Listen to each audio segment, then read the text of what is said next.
एक और magical trick आज हम कर रहे हैं केमिस्ट्री की, और ये बहुत है। मैं आपको अक्सर लोग बोलते हैं कि भाई 30-35 इंपॉर्टेंट कंपाउंड्स की हाइब्रिडाइजेशन रट के चले जाओ।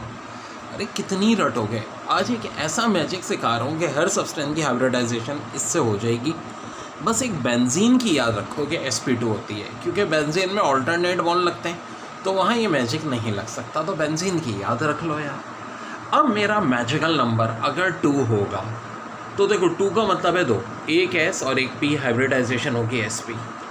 और मेरा मैजिकल नंबर 3 होगा तो हाइब्रिडाइजेशन होगी sp2। और अगर मेरा मैजिकल नंबर क्या होगा 4, तो एक S और 3 P हाइब्रिडाइजेशन हो जाएगी sp3। अगर मेरा मैजिकल नंबर 5 होगा तो हाइब्रिडाइजेशन sp3d हो जाएगी। अगर मेरा मैजिकल नंबर 6 होगा तो हाइब्रिडाइजेशन sp3d2 हो जाएगी। और अगर मेरा मैजिकल नंबर 7 होगा तो हाइब्रिडाइजेशन sp3d3 हो जाएगी, यानी कि 7। अब ये मैजिकल नंबर आएगा कैसे, बता रहा हूँ। एग्जाम में सवाल दिया था कि CH4 की हाइब्रिडाइजेशन हो जाए। तो यार वैसे तो कार्बन में 6 इलेक्ट्रॉन होते हैं, लेकिन कार्बन का ग्रुप कौन सा है, 4 है। इस ट्रिक में हम वैलेंस इलेक्ट्रॉन देखते हैं। 4 इलेक्ट्रॉन कार्बन के, हाइड्रोजन का 1 होता है, 4 हैं तो 4 और 4 8। अब अगर ये जो नंबर आ रहा है वैलेंस इलेक्ट्रॉन 8 या 8 से कम है, मैंने क्या कहा 8 या 8 से कम, तो ऑफ कोर्स यहाँ 8 है, तो डिवाइड हम हमेशा करेंगे 2 से। 8 को 2 से डिवाइड कर दो 4, ये मेरा आ गया Q1 और यही मेरा आंसर है 4। हाँ जी, हाइब्रिडाइजेशन क्या हो जाएगी sp3। तो क्या ये मैजिकल नंबर मेरा Q1 होता है? देखिए जी, एक्चुअली 8 को 2 से डिवाइड कर रहा तो 4 आ गया, कोई रिमाइंडर नहीं बचा। अगर कभी रिमाइंडर बचे, देखिए रिमाइंडर ना बचे तो Q1 ही हमारा मैजिकल नंबर होगा। और अगर कभी डिवाइड करने के बाद रिमाइंडर बचता है तो मैजिकल नंबर Q1 + Q2 होता है। वो कब होता है वो बाद में बताऊंगा। ओके जी, PCl5। लेकिन PCl5 करने से पहले एक बात देख लें कि 8 या 8 से कम है तो डिवाइड 2 से करेंगे। जहाँ 8 से ज़्यादा हो जाएंगे वैलेंस इलेक्ट्रॉन, डिवाइड बजाय 2 के 8 से करेंगे। अब देखो PCl5 फॉस्फोरस कौन से ग्रुप में, 5वें में, 5 इलेक्ट्रॉन आ गए। क्लोरीन कौन से ग्रुप में, हेलोजन है, 7वें में। लेकिन 5 क्लोरीन है तो 7 5 35, 35 + 5 40। 40 ऑफ कोर्स 8 से भरा होता है, 8 से डिवाइड कर दिया। 40 डिवाइड बाय 8 5, कोई रिमाइंडर बचा नहीं बचा, तो यही मेरा Q1 है, यही मेरा आंसर है। और 5 का मतलब है हाइब्रिडाइजेशन हो जाएगी sp3d। ऑसम बच्चों। अब आते हैं IF7 पे। आयोडीन में कितने इलेक्ट्रॉन हैं, 7। फ्लोरीन में भी कितने हैं, 7 है। लेकिन IF7 का मतलब है 7 7 49। 7 + 49 कितना होता है, 56। 56 को अगर हम 8 से डिवाइड करें तो कितना आ जाएगा, 7। ठीक है जी, 7 है तो हाइब्रिडाइजेशन क्या हो जाएगी sp3d3, और यही आपका आंसर है। रिमाइंडर वाले इसके बाद बता रहा हूँ। मैंने आपको ट्रिक, बहुत ऑसम ट्रिक बताई थी कि जी 2 वैल्यू आएगी हमारी तो sp2, 3 तो sp2, 4 sp3, 5 sp3d, 6 तो sp3d2 और 7 तो sp3d3। मैंने कहा था अगर 8 या 8 से छोटा होगा तो 2 से डिवाइड करेंगे, Q1 आ जाएगा। और अगर वैलेंस इलेक्ट्रॉन 8 से ज़्यादा हुए तो 8 से डिवाइड करेंगे। लेकिन एक बात मैंने कही थी कि रिमाइंडर बच जाए, जैसे कि पहले क्वेश्चंस में नहीं बचा था। यहाँ देखें PCl3, फॉस्फोरस में 5, क्लोरीन में 7, 7 3 21, 5 + 21 26।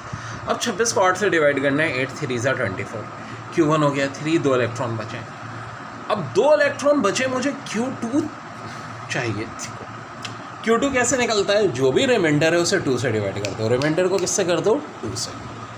रिमाइंडर 2 बच रहा है यार, ये तो बेसिक क्लास 4 5 की मल्टीप्लिकेशन है। 8 3 24, तो Q1 3 हो गया, जिससे हम आंसर जो आ रहा है डिविजिबल पे, और ये रिमाइंडर, तो Q2 आ गया 1। 3 + 1 क्या होता है, 4। तो आंसर हो जाएगा sp3 हाइब्रिडाइजेशन। याद रहे जब रिमाइंडर होगा तो आंसर आएगा Q1 + Q2 से, और Q2 आएगा रिमाइंडर अपॉन 2। ठीक है मेरे भाई। अब एक बात सुन लें, पहली बात तो है कि ऑड इलेक्ट्रॉन होता ही नहीं है किसी स्पेशी में इस तरह के। कभी आ जाए अगर तो उस ऑड इलेक्ट्रॉन को गायब कर दें। मतलब 17 आए तो 16 लीजिएगा, 19 आए तो 18 लीजिएगा। ठीक है मेरे भाई, ये बात ध्यान में रखिएगा। सेट के चैप्टर में सबसे पहली बात कि सेट होती क्या है।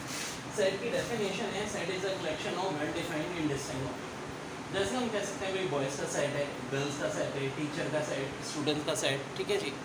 अब दो बड़े अहम निशान हैं, एक यूनियन और एक इंटरसेक्शन। जैसे कि अगर मैं कहूँ कि मेरे पास 15 गर्ल्स और 20 बॉयज़ हैं, 15 और 20 मिलके कितने इंस्ट्रूमेंट बन गए? 35। तो यूनियन का मतलब है कि ए और बी को हम मिला देंगे, तो ये हमारा यूनियन का निशान कहलाता है। टोटल 35 इंस्ट्रूमेंट हो गए। लेकिन इंटरसेक्शन के मीनिंग कुछ बिल्कुल अलग होते हैं। जैसे कि ई कैट की प्रिपरेशन करने वाले मेरे पास 30 बच्चे हैं, बी कैट की प्रिपरेशन करने वाले 20 बच्चे हैं। ए यूनियन बी की डायग्राम कुछ ऐसे बनती है, ठीक है जी, पूरा ए यूनियन बी होगा। लेकिन इंटरसेक्शन बी की डायग्राम में ये पार्ट हमारा आंसर होता है, खाली इतना पार्ट। यानी वो बच्चे जो ई कैट और बी कैट दोनों ले लें, फ़र्ज़ करें 5 बच्चे हैं जो ई कैट भी पढ़ रहे हैं, बी कैट भी पढ़ रहे हैं, तो ये हमारा क्या कहलाएगा? ए इंटरसेक्शन बी, ठीक है। बिल्कुल अभी बेसिक से मैंने स्टार्ट किया है, आहिस्ता सब हम देखेंगे भाई कि नेचुरल नंबर्स क्या होते हैं, नेचुरल नंबर का सेट, कॉम्प्लेक्स नंबर का, फिर वेन डायग्राम, बड़ी ख़तरनाक इसमें MCQs हैं बच्चों। एक टॉपिक होता है फॉर्मल चार्ज, और फॉर्मल चार्ज निकालने की बड़ी ज़बरदस्त शॉर्ट ट्रिक भी है। ये क्या होती है? Valence bond minus lone pair minus half shared. अब ये क्या चक्कर है? ये बात की बात है। फ़र्ज़ करो ओजोन का कोई फॉर्मल चार्ज बनाने को क्या है, तो अब ओजोन में भाई सारे ऑक्सीजन ही है, एक ऑक्सीजन को मैं सेंट्रल एटम मान लूँगा। अब इसमें टोटल इलेक्ट्रॉन कितने होने चाहिए? देखो, ऑक्सीजन के आउटर मोस्ट शेल में 6 इलेक्ट्रॉन होते हैं और 3 ऑक्सीजन है, तो 6 से 18 होते हैं, ठीक है भाई। बहुत सारी ये ट्रिक्स हैं इस केमिकल बॉन्डिंग के चैप्टर में भी, बड़े मज़े की, जिनमें से कुछ ये भी हैं। अब देखो, मैं 18 इलेक्ट्रॉन पैदा करने हैं, पहले तो एक एक बॉन्ड बना दो। शेयर्ड बॉन्ड का मतलब होता है 2 इलेक्ट्रॉन और 2, 4 इलेक्ट्रॉन तो पूरे हो गए, लेकिन 18 करने। तो अब देखो, पहले हमेशा कोने वालों को भरते हैं, सेंट्रल को सबसे आखिर में भरते हैं। भाई ऐसे कर सकते हैं ना 8 पूरे करने के लिए ऑक्टेट। अब काउंट करो, तो ये 6 और 6 12 14 16, 2 मैंने यहाँ लगा दिए, लेकिन बात नहीं बन रही, क्योंकि देखो इसका ऑक्टेट कंप्लीट नहीं हो रहा, 18 इलेक्ट्रॉन पूरे हो गए। लेकिन पहले हमेशा ही तरीका करो, इसका मतलब है कि हमें इसके भी 8 पूरे होने चाहिए। तो पता है क्या करेंगे? यहाँ का एक लोन पेयर कम करेंगे, यहाँ का हम क्या बना देंगे? Shared pair. अब और से देखो, 2 और 2 4 और 4 8। शेयर्ड पेयर का मतलब होता है 2 इलेक्ट्रॉन, 2 4 6 2 8। यहाँ देखो 2 और 4 और सबके 8 पूरे हो रहे हैं।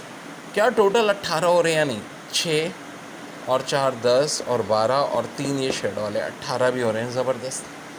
अब अगर फॉर्मल चार्ज चाहिए तो आप बोलोगे किस ऑक्सीजन का फॉर्मल चार्ज, पहले का, दूसरे का, तीसरे का, क्योंकि ओवरऑल तो ओजोन न्यूट्रल होता है, तो हम एक एक करके सबका अलग अलग निकाल सकते हैं। इसे समझाने के लिए, जैसे कि इस ऑक्सीजन का निकालना हो, ऑक्सीजन 1, ठीक है, फार्मूला होता है valence chain minus lone pair minus half shared. तो वैलेंस तो ऑक्सीजन में 6 होते हैं, लोन पेयर साफ दिख रहे 6 हैं, ठीक है, और माइनस हाफ शेयर्ड पेयर के। शेयर्ड पेयर, एक शेयर्ड पेयर का मतलब है 2 इलेक्ट्रॉन, तो 6 माइनस 6 तो कट गए, 2/2, यानी इसका आंसर -1 आना चाहिए। ये सेकंड ऑक्सीजन के निकालने हैं, O2 के। हम बहुत इस पर क्वेश्चन करेंगे, बड़ा मज़ा आएगा इसमें आपको इंशाल्लाह। तो 6 इलेक्ट्रॉन इसके, और लोन पेयर तो खाली ये 2 हैं, 6 में से 2 माइनस करो। फिर शेयर्ड पेयर 2 और 2 4 और 2 6, इसके 6 हैं और ज़ाहिर 2 से डिवाइड भी होगा, तो 6 माइनस 2 और ये यहाँ से 3 बच रहा है 1। और O3 की अगर हम बात करते हैं तो भाई ऐसे के ड्रामा 6 ही हो गए। लोन पेयर 4 इलेक्ट्रॉन ही हो गए। शेयर्ड पेयर 2 और 2 4, 2 से डिवाइड भी कर दो, 6 माइनस 4 माइनस 2, ये 0। सो O3 वाले का 4 0, O2 का 1, O1 का -1। ये तो सब समझाने के लिए का है, ज़ाहिर है वहाँ ऐसे स्पेशीज़ का आता है जैसे कि C3O-2, यानी सब अलग अलग हो। तो इसमें भी किसका पूछेंगे? कार्बन का पूछेंगे। पहले तो टोटल इलेक्ट्रॉन गिनो कितने हैं। कार्बन के 4, ऑक्सीजन के 6 होते हैं, 3 है तो 6 सीरीज़ा 18। अब देखो माइनस हो तो प्लस होता है, प्लस है तो माइनस, 2 और प्लस कर लो, 24 इलेक्ट्रॉन पूरे होने चाहिए। ठीक है जी। सेंट्रल में हम हमेशा किसको रखेंगे? कार्बन को, क्योंकि ये सबसे डिफरेंट है। अब इसके साथ 3 ऑक्सीजन लगा दिए, 1 2 और 3 लगाए कि नहीं? लगा दिए। अब ज़रा फिलिंग शुरू करो, जैसे कि ये मैंने सारे भर दिए। ठीक है, भरे 6 और 6 18 20 22 24। यार मामला बन नहीं रहा। एक तो ये 24 इलेक्ट्रॉन पूरे हो गए और कार्बन के तो से 6 ही हो रहे हैं, तो फिर क्या करेंगे? यहाँ का एक लोन पेयर कम करके उसकी जगह एक बॉन्ड पेयर बना देंगे।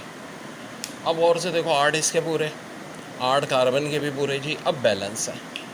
अब कार्बन का निकालना है हमने, तो कार्बन के आउटर मोस्ट शेल में 4 इलेक्ट्रॉन होते हैं, बैलेंस ही हो गए। ये फार्मूला लगेगा, balance minus lower minus half.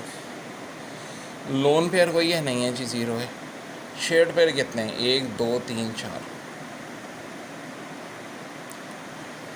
4 shade pair हो गए।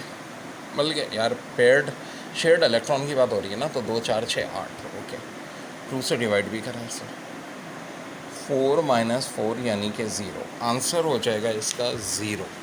फॉर्मल चार्ज CO3O-2 में कार्बन का कितना आ गया? NO3-।